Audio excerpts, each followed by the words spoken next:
참 그러니까 어쨌든 보면은 안철수 위원장에 대해서는 지난번 저희가 찐경제에서 얘기했던 사안도 있고 포스코 사회이자 시절에서 네. 거액의 보수 수령 이런 것도 있었고 문제가 있었는데 이런 의혹들도 아마 이제 총리 후보가 되면 검증 작업을 거쳐야 되기 때문에 이런 개인적으로 좀 부담이 됐을 것 같다는 생각도 들어요. 뭐 이 민주당의 공세가 예상되는 상황이니까. 그렇죠. 어, 어. 예를 들어서 이제 그게 순수하게 그게 이제 그 특히 이제 안랩의 지배 구조, 네. 그다음에 배당 여러 가지 경제적인 어떤 그런 부분까지 그것이 아마 제일 컸던 것 같고, 음. 그리고 이제 두 번째로 그 방금 말씀하신 것처럼 그러니까 그 앞서서 어 안철수 위원장이 지금 정치권에 들어왔잖아요. 10년 네. 동안 들어오면서 사실상 제대로 된 검증을 받아본 적이 별로 없었던 것 같아요. 음. 국회의원 했고 그다음에 별도의 거기에 어떤 정무진의 어떤 후보로 등록하면서 어떤 그 검증을 받을 만한 어떤 그런 게 없었고, 네. 뭐 당을 만들어서 전부 다자 개인 사당화 되면서 뭐 내부 경선이나 이런 거 검증 없이 그냥 후보가 추천됐고 음. 후보가 됐고 또 단일화하면서 물러났고, 네. 그러니까 일반적으로 그동안의 안철수 위원장에 대한 어떤 기본적인 과거의 어떤 뭐 벤처, 의사, 음. 그다음에 어떤 뭐 정치인, 새정치, 혁신 뭐 이런 그 그림과 어떤 그런 모습으로만 이렇게 사람들한테 이렇게 인상이 돼 있지, 네. 이분에 대한 어떤 제대로 된 검증 작업이 제대로 이루어지지 않았고, 음. 지난번에 이제 이번에 그 대선 과정에서 일부 아까 저희도 한번 말씀드렸지만, 그리고 지난 한 10년 전에 포스코 사회이사 과정에서 네. 말씀드렸던 것처럼 거액의 보수를 음. 받으면서 물론 그도 미국의 유학 시절에 음. 또 뭐 그 비행기 값만 퍼스트 클래스로만 뭐 1억 뭐 넘게 네. 비행기 타고 다니면서 그리고 수억 원의 어떤 그런 그 거액의 보수와 그다음에 그 이사회 과정에서 어떤 그냥 거수기 노릇 했다는 어떤 지적도 있었고, 네. 그리고 또 뭐 그 안철수 위원장의 어떤 부인이신 그 지금 그 서울대 교수이시지만 그분이 그 안철수 의원 국회의원 시절에 네. 비서관에 대한 상대로 뭐 갑질했다는 그때 그 보도도 있었습니다. 음. 그러니까 그 여러 가지 지금, 그리고 또 뭐 안철수 위원장을 둘러싼 여러 가지 지금 아직 해소되지 않은 몇 가지 또 의혹들이 더 있어요. 음. 그것들이 제대로 아직 검증이 안 된 상태에서 이제 이번에 총리 후보가 됐을 때 민주당이 그걸 이제 제대로 한번 정말 날카롭게 검증하기 시작하면 이게 과연 통과할 수 있을까? 음. 라는 생각도 드는 거고, 총리 후보는 다른 장관 후보와 달리 어, 다른 장관 후보는 국회 인사청문회에서 야당의 반대로 청문 보고서 채택이 안 되더라도 대통령이 임명하면 그렇죠. 되잖아요. 네. 근데 총리는 인사청문회 통과한 다음에 국회 표결 인준 절차를 예, 밟아야 돼요. 거쳐야 그러니까 되죠. 지금 현재 민주당이 네. 다수 180석의 그 여권이 다수의 자리를 갖고 있는 상황에서 음. 안철수 위원장이 제대로 된 검증대에 올라서 검증을 받고 네. 그다음에 여러 가지 각종 의혹들이 불거진 상태에서 제대로 총리 인준 절차를 통과할 수 있을까? 아. 라는 여러 가지 지적과 그런 내용들이 정치권에서뿐만 아니라 음. 재계나 이쪽에서도 아마 얘기가 나오고 있고, 아마 안 위원장 스스로도 아마 알 거예요. 그거를. 음. 음? 하하. 그 행정 경험 뭐 그거는 인수위원장 경험으로 마무리할 가능성이 커졌다 보여지는데 그건 아 인수위원장이 정말 행정 경험일까요? 글쎄요 그건 뭐 여러 가지 해석이 나오겠지만은 그러니까요. 음? 인수위원장으로 이렇게 행정부 그 앞에까지 갔다가 다시 돌아오는 그런 상황 될 것 같은데 안철수 위원장 입장에서는 정말 여러 고민을 했겠네. 안내 문제도 그렇고 또 검증 문제도 그렇고 네, 고민하면서 저울질을 했다는 생각이 드네요. 그렇습니다. 아, 그리고 또 이제 이렇게 생각을 하겠죠. 안철수 위원장 입장에 보면, 만약에 박 기자가 안철수 위원장 입장에서 한번 생각을 해보시면, 네.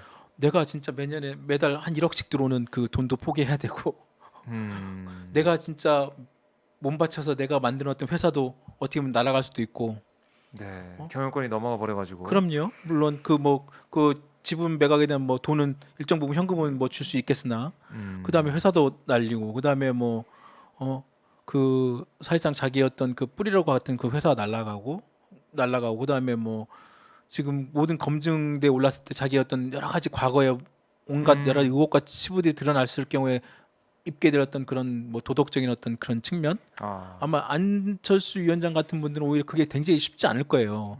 정치 오래 하신 분들 물론 10년 했다고 하지만 그 10년 하는 동안 제대로 된 어떤 안철수 위원장에 대한 검증 작업이 없던 상태에서 네. 다른 많은 그 정치인들 이재명 후보 보십시오. 이재명 상임고문 같은 경우는 각 시장 선거 때마다 각종 선거 때마다 몇 번의 검증과 진짜 우리들 속칭 말말 탈탈 털리고 버리잖아요. 네. 안철수 위원장은 그런 적이 별로 없었던 거죠. 그리고 또 이제 지금 상황에서 지금 현재 인수위원장 상황에서 자기가 지금 현재 그 그림을 보는 거죠. 지금 현재 윤석열 정부 차기 윤석열 정부 현재 지금 모습, 지금 전반적인 정치 구도 일단은 네.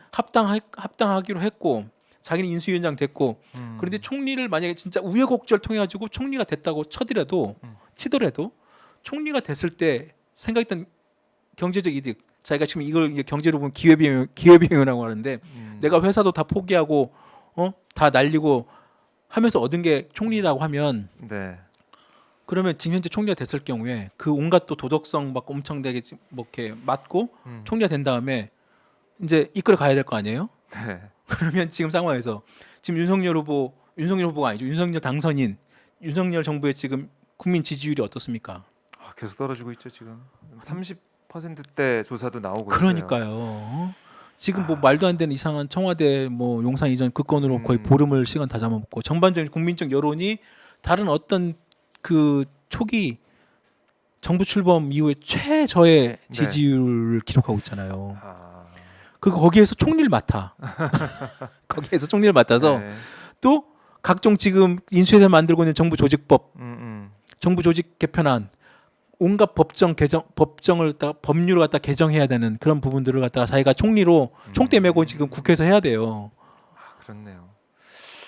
만약에 박 기자가 안 위원장 위치이라면 저는 배당금은 받고 있겠습니다. 그래서 네.